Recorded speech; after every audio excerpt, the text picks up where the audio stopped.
Hello, I have this assumption that everyone wants to get the most out of life and do the best they can with what they know.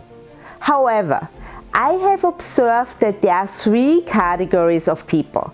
Some are truly ambitious and put genuine effort into progress. Some think they are ambitious, but focus more on other people and complaining about outside circumstances.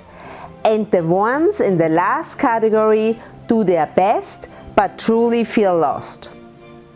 If you are a leader, you must notice the difference, and if you have to, challenge people, support them, or develop them. When have we settled for mediocrity, the silent killer of ambition? There is nothing worse than people who settle for good is good enough. But what if I told you that people wouldn't settle if their leaders didn't allow them to? There is something magical about inspiring people to learn more, explore more, and become more.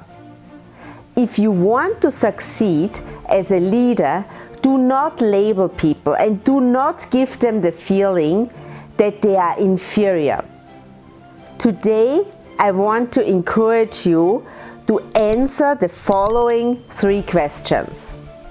Number one, in what way do you encourage people to develop the mindset that personal excellence is an important part of their job?